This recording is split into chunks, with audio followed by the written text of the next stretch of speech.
अपना घर अच्छा, सुंदर व बड़ा किसे नहीं पसंद है। इस वीडियो में मैं आपको बताऊंगा कि आप अपने हाथ की लकीरों और अपनी जन्म कुंडली के ग्रहों से कैसे जानें कि आपकी किस्मत में अच्छा संपत्ति योग है कि नहीं। आपको अपना घर कब मिलेगा, कब आप अपना घर बना सकेंगे, घर बनाने का सही समय क्या होता है, क्या हमारी कुंडली में ज़मीन से जुड़े हुए या प्रॉपर्टी से जुड़े हुए कुछ विवाद भी हैं और उनको हम कैसे दूर कर सकते हैं, क्या उपाय कर सकते हैं। तो इस वीडियो में मैं बहुत सारे पॉइंट्स पर डिटेल चर्चा करूंगा। संपत्ति से जुड़ा हुआ आपका कोई भी सवाल है, आप इस वीडियो को देखकर उसकी पूरी जानकारी ले सकते हैं। तो कृपया वीडियो अंत तक ज़रूर देखिए।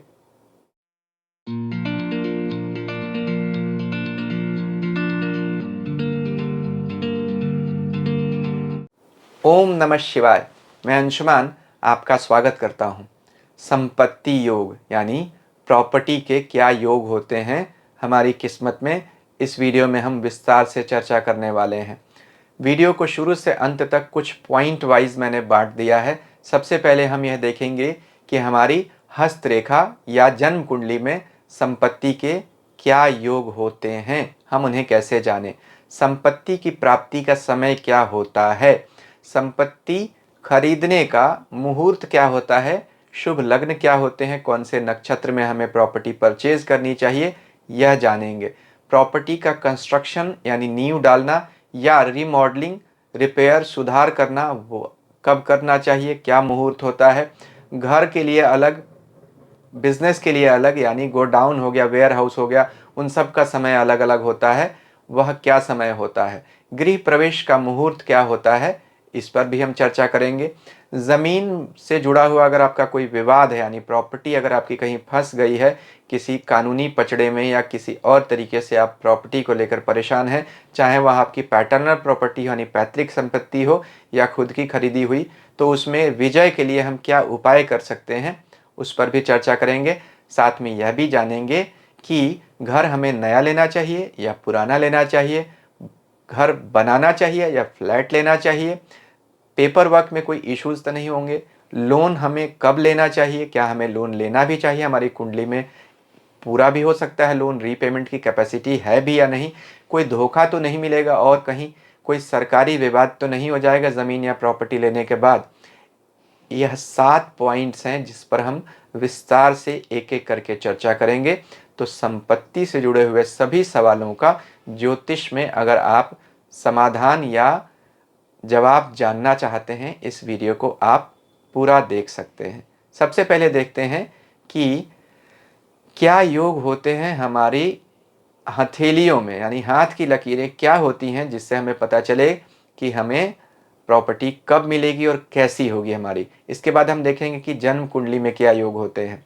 तो बहुत सारे लोग जो जन्म कुंडली देखना नहीं जानते हैं, वो अपनी हाथ की लकीरों को भी देखकर जान सकते हैं। देखिए, अभी आप स्क्रीन पर एक हाथ का चित्र देख रहे होंगे, यह शनि पर्वत है, यह मंगल पर्वत है। शनि और मंगल दो जमीन, मकान, प्रॉपर्टी के प्रिंसिपल प्लैनेट माने जाते हैं, क्योंकि मंगल को भूमि पुत्र कहा गया, तो भूमि पर अधिकार है, और शनि जमीन का कारक होता है और जमीन से नीचे की चीज़ों का, तो नींव हम जमीन खोद कर डालते हैं, इसलिए घर प्रॉपर्टी पर शनि का कारक माना जाता है। शनि हमारे पुरखों को भी रिप्रेजेंट करता है, इसलिए पैटर्नल प्रॉपर्टी जो होती है, पैतृक संपत्ति, उसका स्वामी शनि होता है।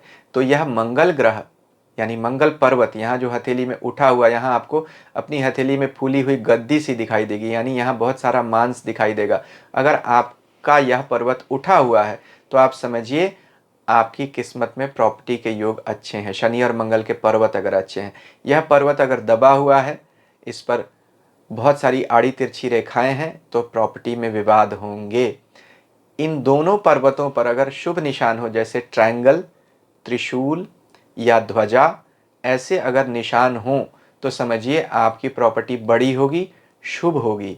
यहीं अगर शुक्र पर्वत से यहाँ से एक लंबी सी रेखा निकले और शनि या मंगल पर्वत तक जाए, इसे राहु रेखा कहते हैं, यानी प्रॉपर्टी में विवाद हो सकते हैं। तो यह हथेली पर कुछ लक्षण होते हैं जो प्रॉपर्टी को, यानी हमारे जीवन में संपत्ति को लेकर क्या संभावनाएं हैं और क्या विवाद हैं, उनको बताते हैं। अब हम जन्म कुंडली यानी ज्योतिष में बताते हैं कि क्या लक्षण होते हैं। जैसा मैंने कहा था, सबसे पहले मंगल को भूमि पुत्र कहा गया। आपकी जन्म कुंडली में मंगल मजबूत होना चाहिए। शनि जमीन मकान का कारक है, तो शनि भी मजबूत होना चाहिए। संपत्ति संचय करने के लिए यानी एसेट बिल्डअप करने के लिए आपकी कुंडली में शुक्र, चंद्रमा और गुरु, यह 3 ग्रह मजबूत होने चाहिए। प्रॉपर्टी का घर जन्म कुंडली में चौथा घर माना जाता है। अगर हम काल पुरुष कुंडली का विचार करें तो चौथे घर में चंद्रमा की कर्क राशि आती है, इसलिए चंद्रमा का प्रॉपर्टी पर अधिकार माना गया। यहाँ चौथे घर के कारक शुक्र माने जाते हैं, इसलिए शुक्र भी वैभव विलास संपत्ति के कारक माने गए। यहाँ पे बृहस्पति उच्च होते हैं कर्क राशि में, इसलिए बृहस्पति का भी संबंध जुड़ा संपत्ति से। तो शुक्र, चंद्रमा, गुरु, इन तीनों में से कोई भी ग्रह अगर मजबूत हो, तीनों के तीनों नहीं भी मजबूत हो, कोई एक भी ग्रह मजबूत हो, यहाँ बैठे या इस जगह को देखे तो प्रॉपर्टी अच्छी होती है और बड़ी बनती है, संतुष्टि होती है प्रॉपर्टी से। आदमी को संतुष्टि से बात आए, अगर पहला घर जो होता है हमारी जन्म कुंडली का, वह हमें दिखाता है, हमारी टेंडेंसी को दिखाता है। चौथा घर हमारे मन को दिखाता है, इसीलिए सुख भाव कहा गया, संपत्ति का भाव कहा गया। यहीं से हम गाड़ी और प्रॉपर्टी का विचार करते हैं। तो घर और मकान और वाहन हमें सुख देता है, इसीलिए पहले घर का संबंध अगर कोई चौथे घर से आपको बन गया तो संपत्ति से सुख मिलेगा। यानी पहले घर का मालिक चौथे घर में आके बैठ गया मजबूत स्थिति में, या पहले चौथे घर के स्वामियों का संबंध बन गया, या इन दोनों घरों में गुरु, चंद्र, शुक्र जैसे अच्छे ग्रह बैठ गए तो संपत्ति से हमें सुख मिलता है। संकेत निधि ज्योतिष का एक पुराना ग्रंथ है। यह कहता है कि चौथे घर में अगर बुध, चंद्र, शुक्र या गुरु हो तो हमें बड़ा घर मिलता है। चौथे घर में अगर सूर्य और केतु हो तो छोटा घर मिलता है, और चौथे घर में अगर शनि हो तो पुराना घर मिलता है। चौथे घर में अगर राहु बैठे या मंगल बैठे तो घर से विवाद होता है। खास तौर पर मंगल बैठे तो घर में आग लगने जैसी परिस्थितियां पैदा हो जाती हैं। इसीलिए कहा गया कि चौथे घर में मंगल, केतु जैसे ग्रह अच्छे नहीं माने जाते हैं, क्योंकि मंगल, केतु, सूर्य यह अग्नि तत्व के ग्रह हैं। चौथा घर मैंने क्या बताया था? चौथे घर में कौन सी राशि आती है काल पुरुष कुंडली की? कर्क राशि, जल तत्व की राशि, जिसका मालिक चंद्र है, जो जल का है। चंद्रमा के साथ शुक्र यहाँ का कारक है। चंद्रमा, शुक्र दोनों जल तत्व के कारक ग्रह हैं जो यहाँ मजबूत माने जाते हैं। जल तत्व के घर में अग्नि का क्या काम? इसीलिए शास्त्र कहते हैं सबसे अच्छा घर वह होता है जो किसी वाटर बॉडी के नज़दीक बनाया जाता है, जैसे कहीं तालाब के किनारे, नदी के किनारे। इसकी शास्त्रों में बड़ी महिमा बताई गई है। तो अपने घर के आसपास पानी का अगर आप कोई सोर्स क्रिएट कर सकते हैं, छोटा सा ही सही, तो आपके लिए बहुत अच्छा है। शास्त्र को आपको अच्छे से इसमें यूज़ करना चाहिए। अब देखते हैं कि सबसे अच्छा जो संयोग होता है प्रॉपर्टी के लिए, वह हम कहते हैं कि बिना कमाई हुई प्रॉपर्टी, जो आमतौर पे हम कहते हैं लेगेसी, वसीयत, विरासत। पैटर्नल प्रॉपर्टी उसी क्षेत्र में आती है, यानी हमारे पिता की, दादा की, पुरखों की संपत्ति। इसके लिए शनि जिम्मेदार ग्रह बनते हैं। अगर आपकी कुंडली में शनि मजबूत है तो आपको पैटर्नल प्रॉपर्टी मिलेगी। आपकी कुंडली में अगर 8वां घर मजबूत है, 8वें घर से हम पुरखों का विचार करते हैं, अपने पूर्वजों का। तो 8वां घर और शनि अगर मजबूत है तो आपको पैटर्नल प्रॉपर्टी मिलती है। भूमि के व्यवसाय से किनको लाभ होता है? यानी बहुत सारे लोग जो रियल एस्टेट में हैं, किन लोगों को रियल एस्टेट में, चाहे वो ब्रोकरेज हो या रियल एस्टेट डेवलप करने का हो, किनको लाभ होता है? जिनका भी चौथे घर का संबंध, प्रॉपर्टी के घर का संबंध 11वें घर से यानी इनकम के घर से जुड़े, यह सारे लोग रियल एस्टेट के क्षेत्रों में काम करके पैसे कमा सकते हैं। चौथे घर का स्वामी अगर 11वें घर में बैठे तो व्यक्ति के अनेक घर होते हैं, बहुत सारे घर होते हैं, यह भी अच्छा है। चौथे घर का संबंध अगर आपके 7वें घर से जुड़ जाए, तो चौथा घर प्रॉपर्टी है, 7वां घर हमारा जीवन साथी, तो अपने जीवन साथी के नाम से घर लेने में फायदा रहता है। यह बहुत अच्छी बात होती है। वास्तु के हिसाब से भी आपका घर कॉम्पैटिबल होना चाहिए। तो आपका घर का रुख कैसा होना चाहिए, यानी घर का फ्रंट डोर किधर की तरफ खुलना चाहिए, किस दिशा की तरफ? आप अपनी जन्म कुंडली में चौथे भाव में जो ग्रह बैठे हैं उनकी दिशा देखिए। जो दिशा होगी उस तरफ आपके घर का फ्रंट या एंट्रेंस हो तो अच्छा है।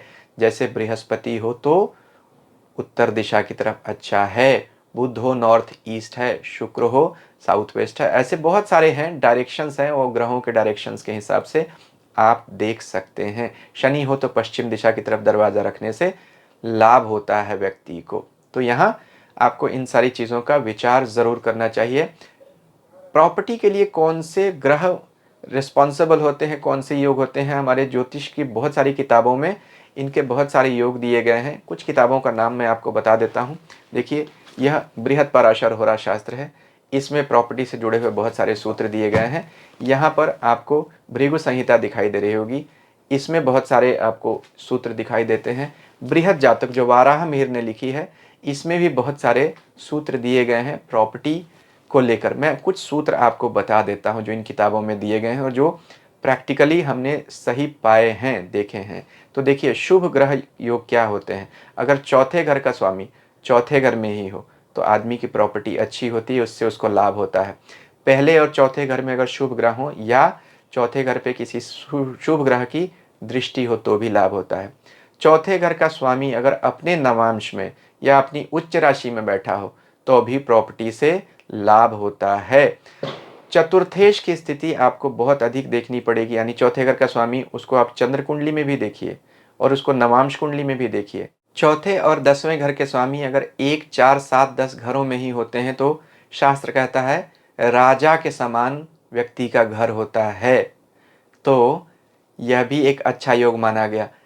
पहले घर का स्वामी अगर आपके चौथे घर में बैठे तो कहा जाता है कि व्यक्ति को अपने घर से अत्यधिक प्रेम होता है। इसको हम यूँ भी कह सकते हैं वर्क फ्रॉम होम, यानी पहले घर का मालिक अगर चौथे घर में बैठे, आदमी को अपने घर से काम करना चाहिए। यह संभव नहीं हो तो अपने घर में एक कमरा ऑफिस के रूप में ज़रूर डेजिग्नेट कर दे, उससे उसको भाग्य में वृद्धि मिलेगी।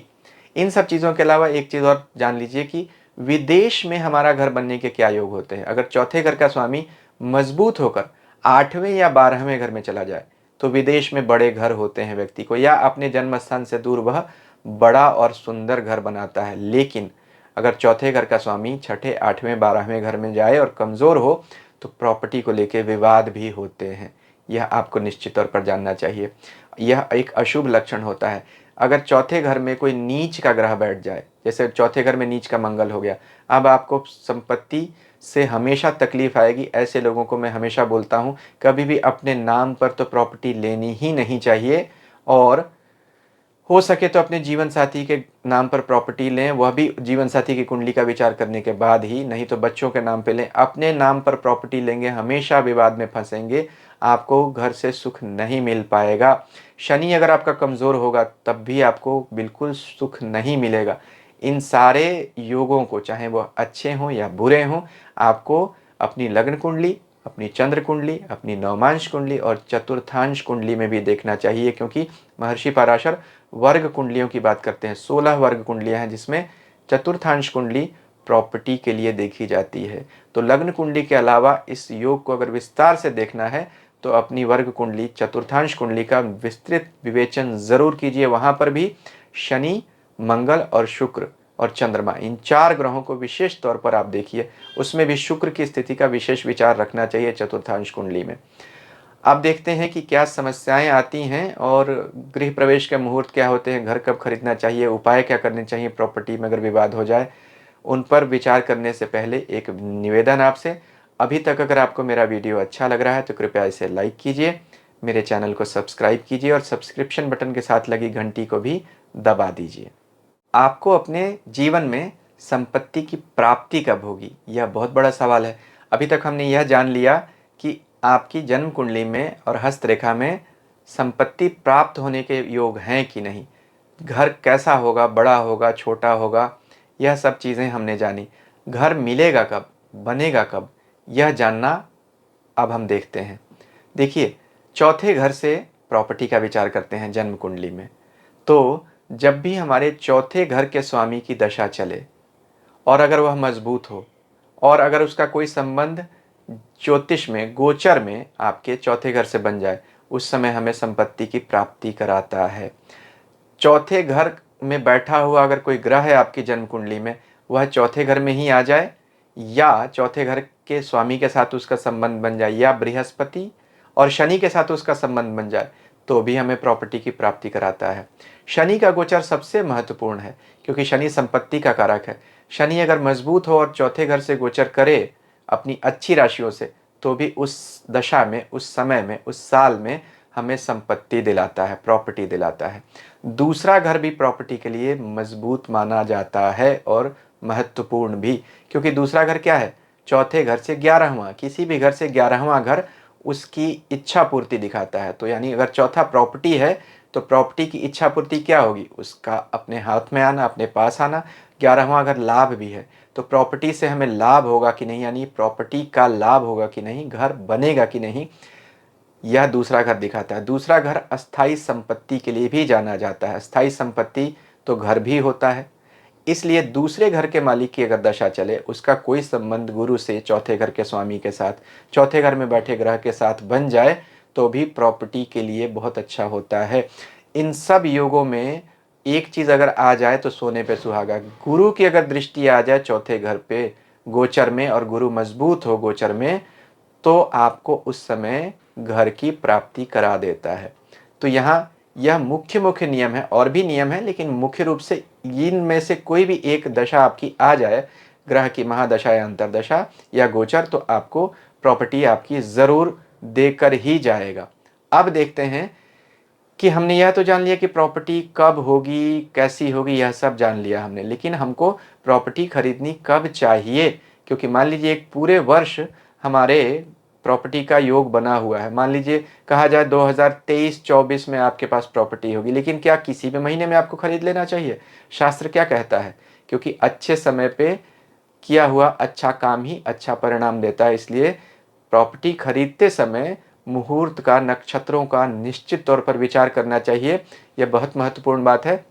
ज्योतिष में एक प्राचीन ग्रंथ है काल प्रकाशिका, इसमें प्रॉपर्टी कब खरीदनी चाहिए इसके बारे में बहुत विस्तार से बताया है। कुछ महत्वपूर्ण सूत्र मैं आपको बता देता हूं। देखिए, प्रॉपर्टी परचेज करने का अच्छा टाइम क्या होना चाहिए, कौन से नक्षत्र होने चाहिए। सबसे पहले काल प्रकाशिका कहती है कि सोमवार, मंगलवार, बुधवार और शनिवार, इन 4 दिनों में हमें प्रॉपर्टी परचेज करनी चाहिए।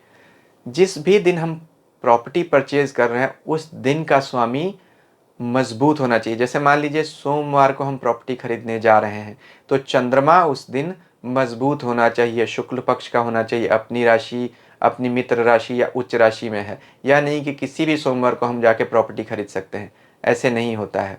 अगर कमजोर हो गया तो प्रॉपर्टी हमारे पास स्थिर रूप से नहीं रह पाएगी। एक और महत्वपूर्ण नियम, लग्न यानी प्रॉपर्टी, मान लीजिए आपने विचार कर लिया कि सोमवार को हम प्रॉपर्टी ले रहे हैं, अब स्थिर लग्न होना चाहिए। यानी कुंडली के पहले घर में, यानी जो लग्न उदित हो रहा है, एक लग्न अमूमन 2 घंटों तक चलता है, तो जो लग्न स्थिर है उस समय में खरीदी हुई प्रॉपर्टी हमारे पास सदा रहती है, यानी स्थिर रूप से रहती है। स्थिर लग्न कौन से होते हैं? वृष, सिंह, वृश्चिक, कुंभ। तो आप जिस भी दिन प्रॉपर्टी खरीद रहे हैं उस समय इन 4 में से कोई भी एक राशि का लग्न उदित होना चाहिए, तो प्रॉपर्टी आपके पास सदा रहेगी, अच्छे तरीके से आप उसका सुख ले सकेंगे। कौन से 2 ग्रहों की बहुत महत्वपूर्ण भूमिका होती है? अगर सूर्य और केतु लग्न कुंडली या नवमांश कुंडली में उदित हो रहे हैं लग्न में, तो स्थायी और सदा रहने वाली संपत्ति देते हैं।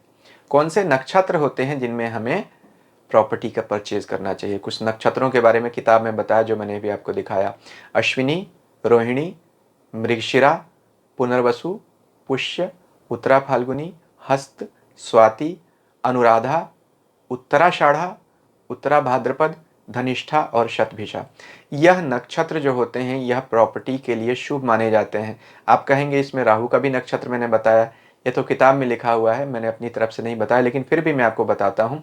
राहु माया का कारक है, धन, जमीन, संपत्ति, यह सब माया के ही डोमेन में आती है, इसलिए इसमें राहु के भी नक्षत्र आते हैं। तो इससे आप परेशान मत होइएगा कि राहु के नक्षत्रों में प्रॉपर्टी कैसे खरीद ली जाए। राहु माया है, आपको इस दुनिया में रखना चाहता है, तो आपको जब तक मोह नहीं होगा तब तक आपको माया कैसे घेरेगी। इसलिए धन, संपत्ति, घर, मकान, गाड़ी, यह सब मोह के ही अंग हैं, ज़रूरी हैं, मैं इस पर कोई टिप्पणी नहीं कर रहा हूँ, लेकिन है तो माया ही। चलिए आगे देखते हैं कि अब घर हमने मान लीजिए प्रॉपर्टी परचेज कर ली, अब कंस्ट्रक्शन कब शुरू करना चाहिए, यानी नींव कब डालनी चाहिए, निर्माण कब करना चाहिए, या बना लिया उसके बाद भविष्य में हम उसको रिकंस्ट्रक्ट कब करें, रीमॉडल कब करें, रिपेयर कब करें, उन सब का भी मुहूर्त दिया होता है। घर में अलग अलग हिस्सों की नींव डालने का समय अलग अलग होता है। किचन जैसे आपको बनाना हो तो उसके लिए कौन से महीने अच्छे होते हैं? ज्येष्ठ, भादो, माघ और फागुन के जो महीने होते हैं, यह हमारे रसोई घर का निर्माण शुरू करने के लिए बहुत अच्छे होते हैं। इसी तरह घर के अलग अलग हिस्सों का नींव तो हम एक ही साथ डालते हैं, लेकिन अलग अलग हिस्सों के लिए नक्षत्र अलग अलग होते हैं, उनका भी ध्यान रखना चाहिए। अब हर हिस्से का मैं नहीं बता सकता हूँ, नहीं तो वीडियो बहुत लंबा हो जाएगा। एक मैंने आपको आइडिया दिया कि यहाँ तक शास्त्रों में बताया गया है कि घर के किस हिस्से का काम कब शुरू करना चाहिए। इसके साथ साथ अगर आपको गोदाम या होटल बनाना हो, गोडाउन बनाना हो, वेयर हाउस बनाना हो, होटल बनाना हो, उसका मुहूर्त या नक्षत्र क्या घर बनाने वाले नक्षत्र से ही होता है? नहीं, उनके लिए अलग होता है। उसका नक्षत्र कौन सा है? भरणी, आर्द्रा, ज्येष्ठा, मूल, कृतिका, विशाखा, मघा, उत्तराषाढ़ा और पूर्वा फाल्गुनी। इन नक्षत्रों में हमें अपने प्रॉपर्टी वो बनानी चाहिए जो हमारे बिजनेस पर्पस के लिए हम यूज़ करना चाहते हैं। Godown, warehouse, hotel, restaurant, इन सब के लिए अच्छा है। सुधार, रिपेयर या रिमॉडल हम कब करें अपने घर को, रिकंस्ट्रक्शन कब करना चाहिए, इसके लिए भी मंगलवार वर्जित बताया गया है। किसी भी मंगलवार को काम शुरू नहीं होना चाहिए। राहु, केतु, शनि गोचर में आपके चौथे घर से नहीं गुजरने होने चाहिए उस समय, या नीच के होके उनकी दृष्टि चौथे घर पे नहीं आनी चाहिए, यह वर्जित है, वरना उस घर में आपको बहुत तकलीफें शुरू हो जाएंगी। शनि का खास तौर पे चौथे घर से गोचर होना और नीच राशि में आपको बिल्कुल उस साल तो घर में हाथ लगाना ही नहीं चाहिए, निश्चित तौर पर आप जान लीजिए। कौन से शुभ होते हैं ग्रह? अगर शुक्र लग्न में हो और गुरु केंद्र स्थानों में यानी 1, 4, 7, 10 में हो कहीं आपकी कुंडली में, गोचर में, तो मैं गोचर की बात कर रहा हूं, तब आपको अपने घर का रिपेयर कराना, रीमॉडलिंग करवाना शुरू करना चाहिए। अच्छा रहता है, काम अच्छे से रहता है, काम में समस्याएं नहीं आती हैं और उसके बाद आपको तकलीफें नहीं आती हैं। मैंने बहुत लोगों का देखा है, बुरे ग्रहों की दशा में रिपेयर शुरू करवाने के बाद घर में बीमारियां शुरू हो जाती हैं, मृत्यु तक होती हुई देखी जाती है, परेशानियां, विवाद हो जाते हैं, मुकदमे हो जाते हैं, बहुत तरह की समस्याएं आती हैं। तो आपको इनसे बुरे समय में अच्छा काम करने से बचना चाहिए। अब आपने घर बना भी लिया, अब अगले पॉइंट पे आते हैं, गृह प्रवेश का मुहूर्त क्या होना चाहिए, किस समय में हमें घर में प्रवेश करना चाहिए। इसके लिए चंद्रमा की स्थिति फिर सबसे महत्वपूर्ण, क्योंकि चंद्रमा चौथे घर का यानी प्रॉपर्टी के घर का मालिक है। तो चंद्रमा शुक्ल पक्ष का होना चाहिए या अधिक से अधिक कृष्ण पक्ष की दशमी तक का होना चाहिए, क्योंकि कृष्ण पक्ष की दशमी के बाद चंद्रमा को महर्षि पराशर पाप ग्रह मानते हैं। तो शुक्ल पक्ष से लेकर कृष्ण पक्ष की दशमी तक अगर चंद्रमा हो पंचांग में, तो आप कर सकते हैं गृह प्रवेश। नक्षत्र कौन से होने चाहिए? यह नक्षत्र जो भी मैं आपको बता रहा हूं, यह आपके गृह प्रवेश के लिए अच्छे नक्षत्र माने जाते हैं। रोहिणी, मृगशिरा, पुष्य, हस्त, अनुराधा और श्रवण, यह आपके अच्छे नक्षत्र हैं। अगर आपका जन्म कुंडली में जो आपका लग्न है या राशि है, वह अगर आपके गृह प्रवेश के समय, गृह प्रवेश के मुहूर्त के लग्न में आ रही हो, तो सबसे अच्छा होता है। उस समय में अगर आप अपने घर में जाएंगे तो आपके स्वास्थ्य की रक्षा होगी, यानी कभी भी आप उस घर में अधिक बीमार नहीं रहेंगे या बीमारियां आपको परेशान नहीं करेंगी। साथ साथ इस बात का भी ध्यान रखिएगा कि जो गृह प्रवेश का लग्न हो उसमें लग्न कुंडली का 8वां घर, बीमारियों और समस्याओं का घर, खाली होना चाहिए, सबसे ज़रूरी बात है। तो अच्छे तरीके से गृह प्रवेश के समय गृह प्रवेश की कुंडली बनाइए और उसके हिसाब से ही आपको प्रवेश करना चाहिए। नहीं तो बहुत बार क्या होता है, गृह प्रवेश करते ही लोग परेशानियों में घिर जाते हैं और बहुत बार लोग नए घर में जाने के बाद बहुत तरक्की भी करते हैं। दोनों ही बातें देखी जाती हैं। तो गृह प्रवेश अच्छे समय पे ही होना चाहिए। अब अगली बात, जमीन अगर आपने खरीदी हो, प्रॉपर्टी खरीदी, फ्लैट खरीदा और उसमें कोई डिस्प्यूट हो गया, विवाद हो गया, या आपकी पैतृक संपत्ति है उसमें विवाद हो गया है, कोर्ट मुकदमा हो गया है, तो आप क्या कर सकते हैं, कैसे आप जीत सकते हैं? पहली बात, आपकी स्वयं की दशा अच्छी होनी चाहिए, यह तो ज़रूरी बात है। मान लीजिए स्वयं की दशा अच्छी है, फिर क्या करें हम? जिस भी ज़मीन या प्रॉपर्टी पे आपका डिस्प्यूट, विवाद चल रहा है, कर्क लग्न में आप वहाँ जाइए, यानी जब कर्क लग्न हो रहा हो और भरणी, आर्द्रा, विशाखा और हस्त, इन 4 नक्षत्रों में से किसी भी एक नक्षत्र का चतुर्थ पद अगर उस समय चल रहा हो, उस समय जाकर आप उस ज़मीन की एक मुट्ठी मिट्टी अपने साथ लेकर आ जाइए। आपकी विजय हो जाएगी, प्रॉपर्टी डिस्प्यूट आपके फ़ेवर में सेटल हो जाएगा, मुकदमा भी है वो आप जीत जाएँगे। अब अंतिम बात, घर हम नया लें या पुराना लें? देखिए, चौथे घर में अगर शनि, राहु, केतु जैसे प्लैनेट हों, तो हमें हमेशा पुराना घर लेना चाहिए, उसको हम रीमॉडल करा सकते हैं।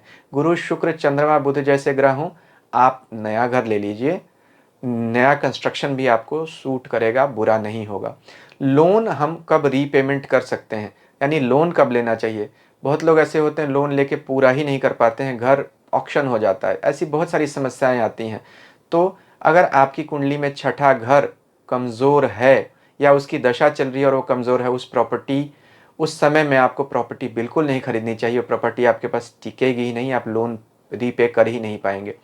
पेपर वर्क में कुछ इश्यूज तो नहीं हो जाएंगे। इसके लिए आपको अपनी कुंडली में बुध की स्थिति का और तीसरे घर का विचार ज़रूर रखना चाहिए। उससे आपको यह पता चलेगा कि पेपर वर्क तो नहीं परेशान करेगा आपको, faulty paper work, deficient paper work, धोखा तो नहीं मिलेगा। अगर आपकी कुंडली में तीसरा और चौथा घर कॉम्प्रोमाइज्ड हो और राहु केतु वहाँ कहीं बैठे हों, मंगल राहु केतु, सूर्य केतु, तो आपको धोखा मिलने के योग बन जाते हैं। सरकारी विवाद तो नहीं हो जाएगा प्रॉपर्टी पे। बहुत बार हम देखते हैं गवर्नमेंट लैंड निकल जाती है, बाद में हमने कोई प्रॉपर्टी ली, ज़मीन ली, पता चला वो सरकारी ज़मीन है, पंचायत की ज़मीन निकल गई, कम्युनिटी हॉल निकल गया, कम्युनिटी एरिया था और किसी ने हमें धोखे से बेच दिया।